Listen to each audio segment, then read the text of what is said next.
celebramos hoje, Imaculada Conceição de Maria, que é justamente um dos 4 dogmas que a Igreja assume com relação à Virgem Maria. Dogma, uma definição simples, uma verdade de fé, assumida pela Igreja e que diz respeito a determinado assunto.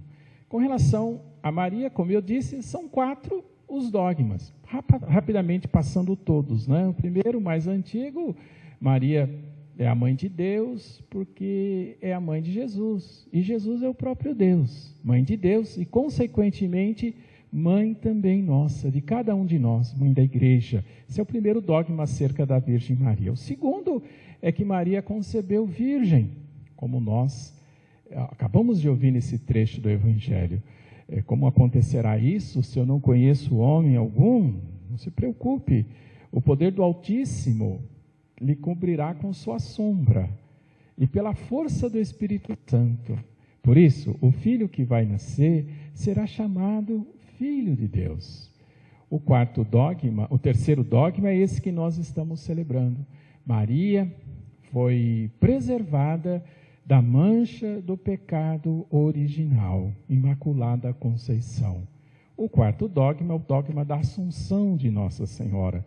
Maria dormiu e acordou no céu, aonde foi levada pelo poder de Deus de corpo e alma para estar na glória, junto a seu Filho Jesus. Bom, Imaculada Conceição. O que significa isso?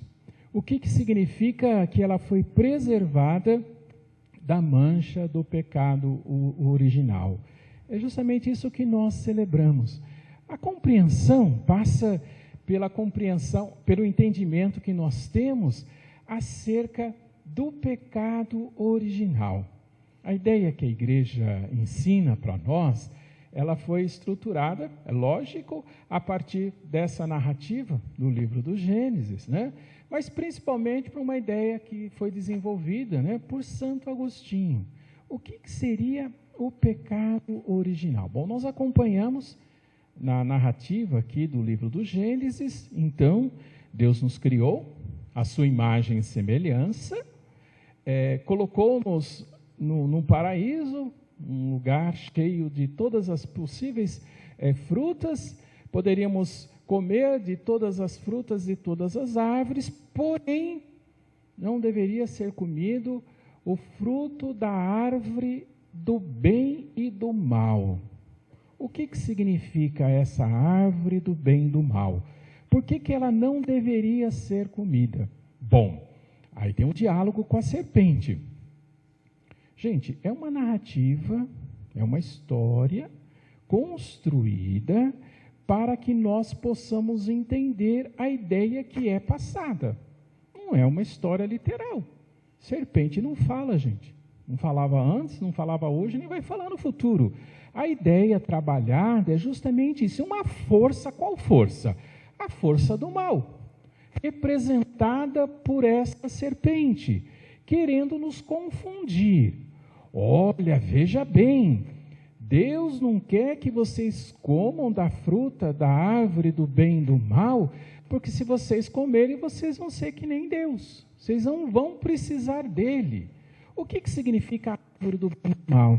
Ou seja, sou eu que decido o que é certo e o que é errado.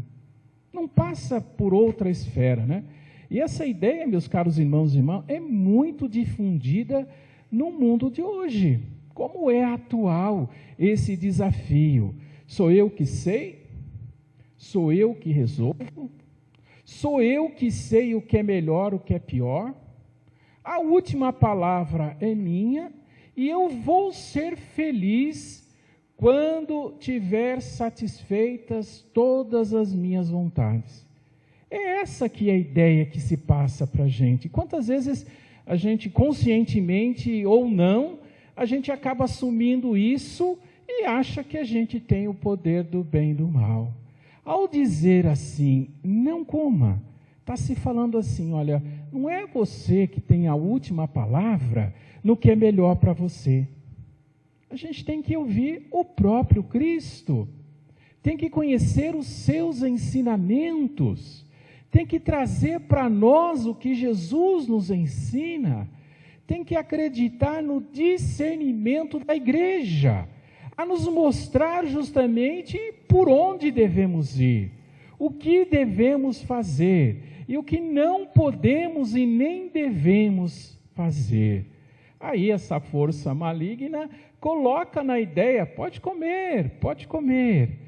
E aí, uma vez que se come, a consciência da nudez, como se coloca a leitura, ou seja, é Deus me enxergando no fundo da minha alma, é Deus que me conhece profundamente, e diante dele, diante do seu olhar, nada pode ficar, digamos assim, despercebido. Ele vai enxergar realmente toda a minha realidade, todas as minhas misérias.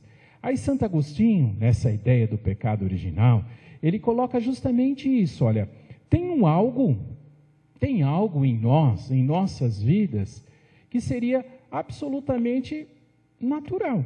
Nós temos necessidades que são básicas. Eu fui rezar a missa cedinho no mosteiro, e ontem estava um calor, né? Hoje estava um vento frio, e eu saí de casa, nem me toquei que estava frio, eu saí do carro e comecei a tremer, eu precisava de uma blusa. É um básico, nós precisamos nos alimentarmos. Se a gente não come, saco vazio não para em pé. E tantas outras necessidades que são mínimas para a gente estar bem. A gente precisa de um lugar com relativo conforto para a gente dormir, não é verdade? Se a gente não dorme, a gente não reposa, a gente não restabelece as energias, no dia seguinte a gente está um trapo, não é assim? E são muitas as coisas, não tantas assim, que é o mínimo que nos dá condições de estarmos vivos, e de continuarmos vivos, e ter o dom da vida presente em nós, em tudo aquilo que nós fazemos. Absolutamente tranquilo, é a vontade de Deus, que nos criou a sua imagem e semelhança, para sermos assim. O pecado original, ele nasce, meus caros irmãos e irmãs, justamente no momento em que nós, por causa ou usando como motivo as nossas necessidades básicas, vamos nos fechando em nós e começamos a querer tudo para nós. E tudo para nós. E mais, a gente consegue justificar.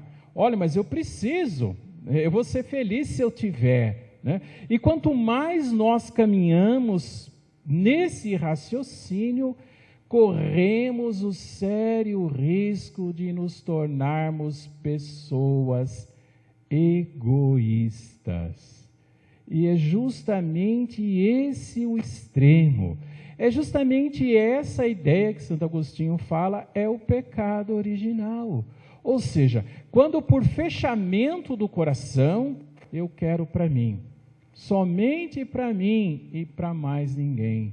Quando buscando justificar, digamos, as nossas necessidades, eu acabo me fechando em mim mesmo. Não é à toa, meus caros irmãos e irmãs, e não é por um acaso que Jesus, quando Ele coloca para nós, o que na verdade é necessário, os passos que devemos dar para segui-lo, para ser seus discípulos, qual que é a primeira condição que Jesus fala para nós, que nós precisamos dar para segui-lo, para ser seu discípulo? Ele começa assim: quem quiser ser meu discípulo, renuncie a si mesmo. Tenha coragem de sair de si, de perceber que não é você que resolve. O dom da vida de Deus para ser preservado em nós passa pela percepção daquilo que precisamos abrir mão, para que o projeto de Deus prevaleça em nossas vidas. Por isso que ele fala assim, olha, tem que aprender a renunciar a si mesmo. Então, por um lado, a renúncia de si mesmo, a primeira condição. O lado contrário, oposto, o egoísmo.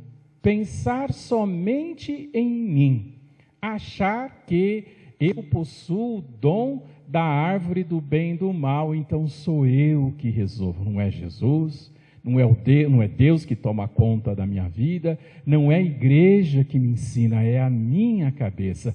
Esse é o pecado original descrito para nós. Maria, nós celebramos hoje, foi preservada desse pecado original. Imaculada Conceição. O que significa isso? Olha, o próprio Evangelho de hoje nos ajuda nessa compreensão, né?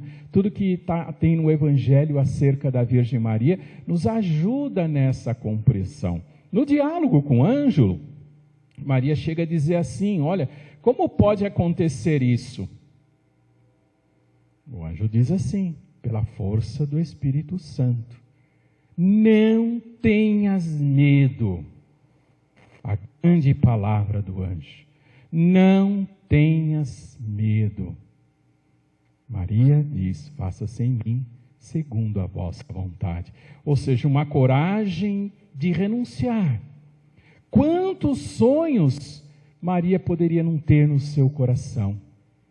Quantos, digamos, projeto que a gente tem na nossa vida, do que nós gostaríamos de fazer, das coisas que nós almejamos, quantas coisas. Maria certamente, igualzinha a cada um de nós, também tinha esses projetos, e na hora que foi solicitada, não teve, na verdade, medo, depois da palavra do anjo, de dizer sim.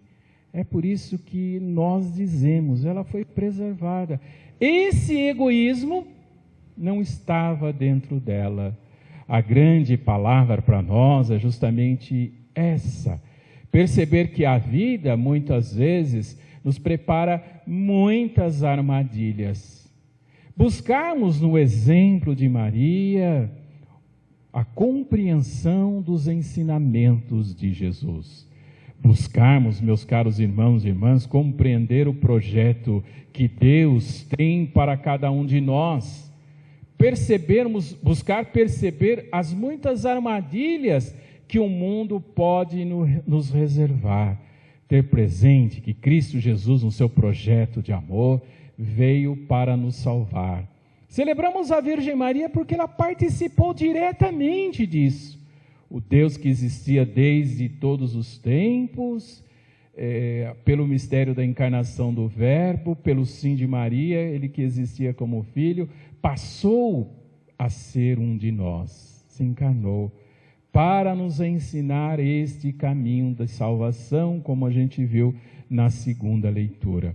Ao celebrarmos essa festa da Imaculada Conceição, temos presente o grande amor de Deus por cada um de nós, o grande amor que Maria nos ensina a termos no nosso coração. E ao celebrá-la numa dimensão de fé, possamos buscar na sua vida, na sua intercessão, todo aquilo que nós precisamos, meus caros irmãos e irmãs, também nós, para darmos passos no seguimento de Cristo Jesus. Nós continuamos a missa no folheto, rezando juntos.